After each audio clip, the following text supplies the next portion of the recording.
Hello दोस्तों, मेरे YouTube channel mechanical care MSB में आपका स्वागत है। आज हम फाइनल प्रैक्टिकल ऑन अलाइनमेंट तथा सॉफ्ट फुट चेकिंग दोनों के बारे में प्रैक्टिकल में देखेंगे कि फाइनल प्रैक्टिकल कैसे करते हैं और सॉफ्ट फुट को प्रैक्टिकली कैसे चेक किया जाता है। तो इसके लिए हम चलते हैं वर्कशॉप की तरफ। उससे पहले यदि आप मेरे चैनल को पहली बार देख रहे हैं और पसंद कर रहे हैं तो चैनल को लाइक करें, शेयर करें, सब्सक्राइब करें और बेल आइकन को दबाकर ऑल पर सेट करें ताकि मेरे वीडियो का नोटिफिकेशन आपको मिले सबसे पहले।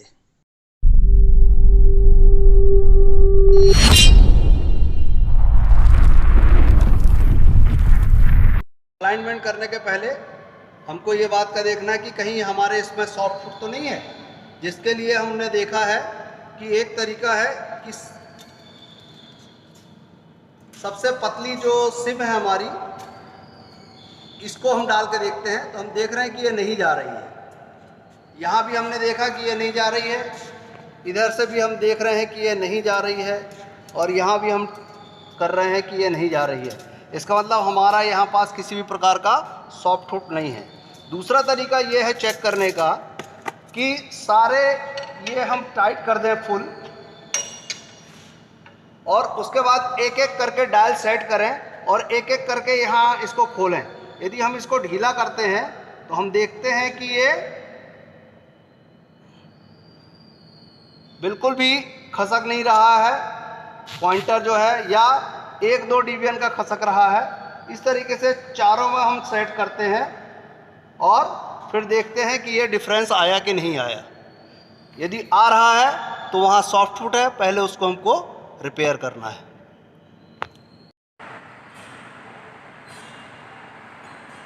डियर फ्रेंड्स, जैसा कि हमने देखा soft foot checking filler gauge से या सिम के द्वारा हर पॉइंट पे और डायल इंडिकेटर से भी हम सॉफ्ट फुट चेक कर सकते हैं।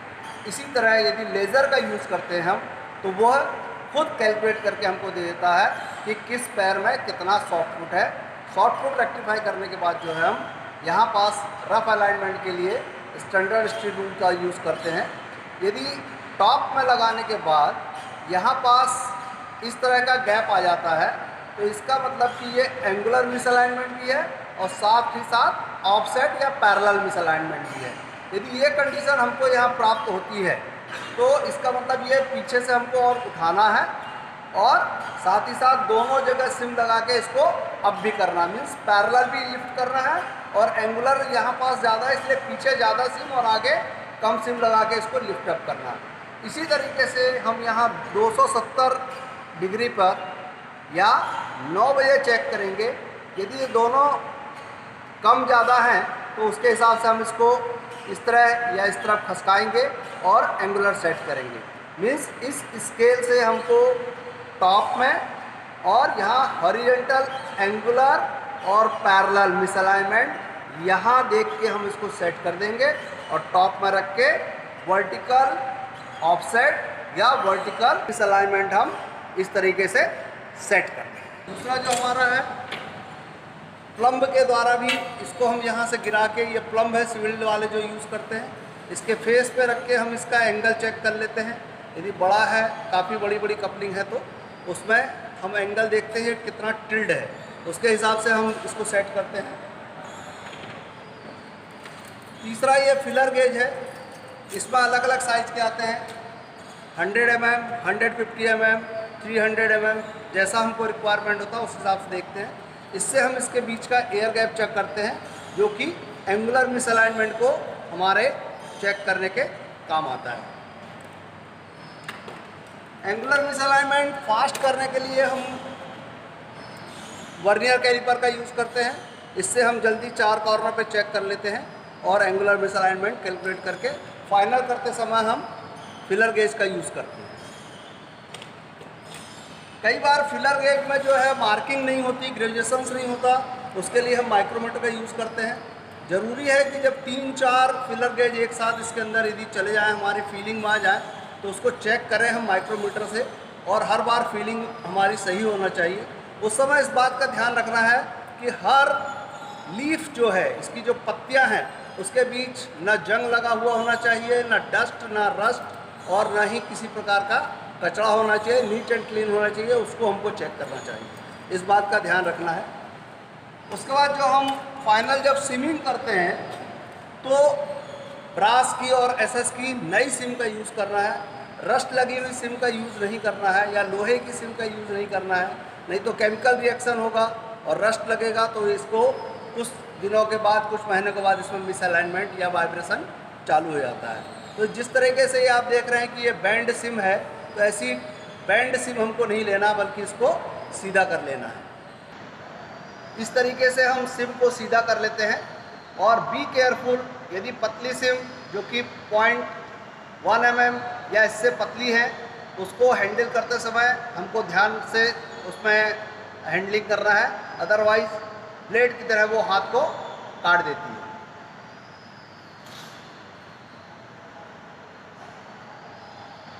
रफ अलाइनमेंट पूरा होने के बाद अब हम फाइनल अलाइनमेंट कर रहे हैं, जिसमें हमने डायल को जो है मैग्नेटिक बेस के ऊपर इसको रेस्ट कर दिया है, और उसके पहले हमने इसकी पूरी सफाई कर ली है। यहाँ पास हमने इसको चेक कर लिया है, जो भी चीज़ प्रिकॉशंस था हमने पूरा कर लिया है, और इसके हिसाब से अब हम डायल को सेट कर रहे हैं।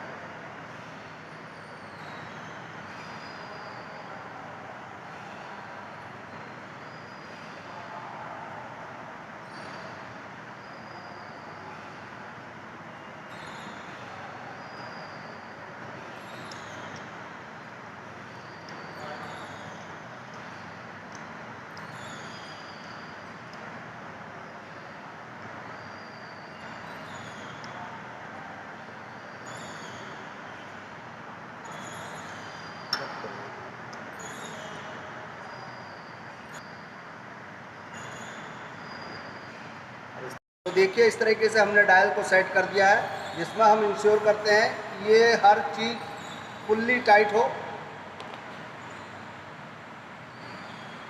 और साथ ही साथ जो हमारा ये प्लंजर है, जिससे कि हमारा निडल ऊपर नीचे हो रहा है, घूम रहा है, ये राइट एंगल को होना चाहिए जिस पॉइंट पे लगे।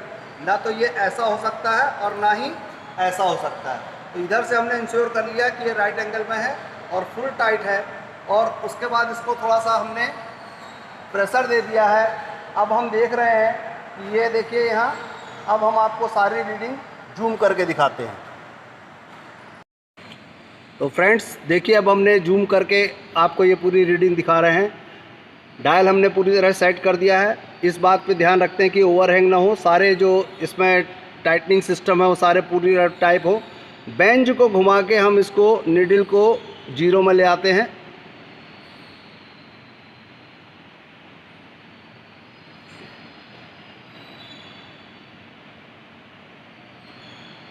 और डायल को हम बार बार ये चला के चेक करते हैं कि हर बार उठाने के बाद ये हमारा 0 रहता है।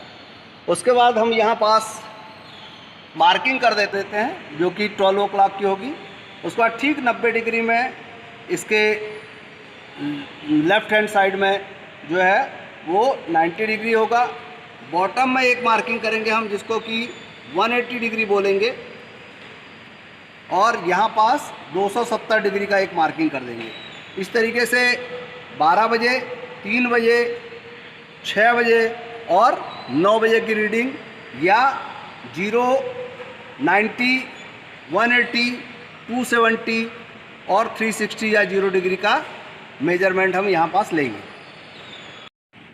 तो ये रीडिंग जो है हम यहाँ नोट कर रहे हैं। जैसे 12 बजे की बड़ा वाला पॉइंटर 0 पे है और छोटा वाला 2 पे है, इसका मतलब 12 बजे की रीडिंग ठीक 2 mm है। अब इसको हम 90 डिग्री पे घुमाते हैं, और यहाँ जो रीडिंग लेते हैं, हमने देखा कि पॉइंटर जो है हमारा क्लॉकवाइज को बढ़ा है, इसका मतलब ये पोर्शन अप है। तो ये है 14.14, तो 2 यहाँ है और 14 यहाँ, तो इसका मतलब यहाँ की रीडिंग हो गई हमारी 2.14। इसी तरीके से हम इसको 180 डिग्री में ले रहे हैं, जो कि 0.2 प्लस होने के बाद हमारे पास ये फाइनल रीडिंग आई 2.18, ये भी क्लॉकवाइज में ही बढ़ा है। इसका मतलब ये पोर्शन भी हमारा अप है, जिसमें अंदर की रीडिंग 2 और बड़ी वाली नीडल 1.8 दिखा रहा है। इसका मतलब यहाँ पास रीडिंग हमारी आई 2.18। और उसके बाद हमने जैसे ही यहाँ पास 270 डिग्री पे लिया तो ये फिर से रिवर्स हुआ, लेकिन 0 से प्लस ही है। इसका मतलब 0.07 हमारी यहाँ पास 2.07 रीडिंग हमारी प्लस है। और पुनः 12 बजे हमने देखा इसको, ये 0 हो गया। तो जैसा हमने रीडिंग लिया और ये डायल ने हमको बताया कि यहाँ पास 2, यहाँ 2.14, यहाँ 2.07 और 2.18 सब तरफ प्लस है। अब इसके पहले हमको जो देखना है एंगुलर मिसअलाइनमेंट देखना है। तो यदि हम पहले इसको रेडियल पूरा करते हैं तो 0.14 और 0.07 जो डिफरेंस आता है 0.07, इसका मतलब जो है ये हमारा 0.07 इधर को खसका हुआ है। तो इसको हम यदि थोड़ा सा उधर को टैप कर दें तो रीडिंग जो हमारी आ जाएगी यहाँ पास 2.10 और यहाँ पास भी करीब 2.10 आ जाएगी। हमने चारों रीडिंग ले ली रेडियल की और उसमें हमने चेक किया कि इसका रेडियल कितना डिफरेंस है। तो हमने यहाँ देखा यहाँ पास जो डिफरेंस है एक्सेस में हॉरिजेंटल में 0.07 mm का है, जिसमें कि हमने 2.14 और 2.07 दोनों रीडिंग को वो डिफरेंस किया तो 0.07 का डिफरेंस आया। तो यहाँ से हमने इसको लूज़ किए और थोड़ा सा इसको ठोक दिया और फिर हम चेक करते हैं कि दोनों रीडिंग हमारी कैसी आ गई। इसी तरीके से यहाँ पास हम देखेंगे टॉप में ये ज़्यादा है, हमने स्विमिंग करने के बाद यहाँ पास इसको फुल टाइट किया। जहाँ डिफरेंस हमारा 0.14 था उसको हमने टाइट किया तो ये हमारा 0703 आ गया। और फिर उसको हमने ठीक 90 डिग्री में घुमाया तो यहाँ भी हमारा रीडिंग 0.030 वो आ गया है। अब यहाँ पास जो हमारा 90 डिग्री का था, इधर जो डिफरेंस था ये, इसको हम फिर टाइट करेंगे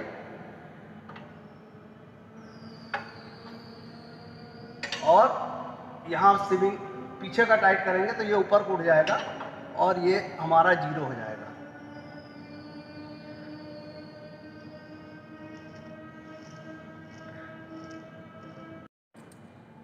रेडियल अलाइनमेंट चेक करने के बाद हम फिलर गेज से इसका एयर गैप चेक करते हैं।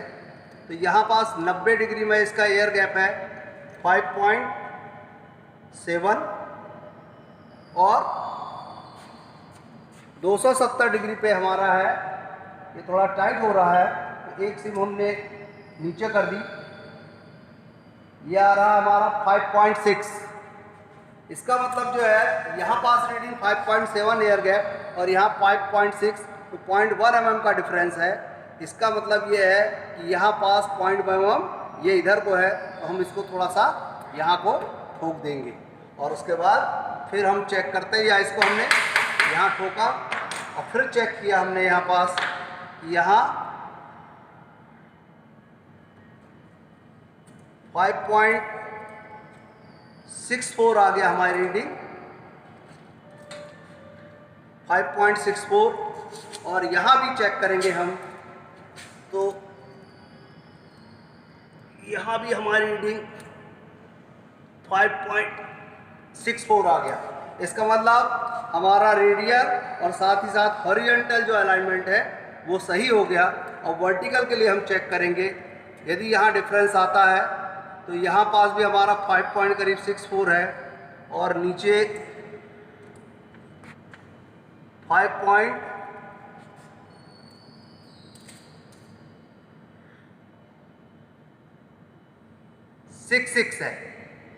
तो 64 और 66.02 mm का डिफरेंस है जो कि अंडर टॉलरेंस है। इसका मतलब हमारा ये अलाइनमेंट हो गया है। यदि यहाँ डिफरेंस आता है यहाँ ज़्यादा और यहाँ बहुत कम तो हमको पीछे शिविंग करनी पड़ती या यहाँ से सिम निकालना पड़ता। इस तरीके से हम एंगुलर करते हैं और रेडियल हमने आपको दिखा दिया। तो जैसा हमने देखा कि 12 बजे जो हमारी रीडिंग है 2 mm और 6 बजे या 180 डिग्री में 2.18 mm है। इसका मतलब टोटल जो डिफरेंस है 0.18 mm का है, जो कि हमारा ऑफसेट मिसअलाइनमेंट शो करता है।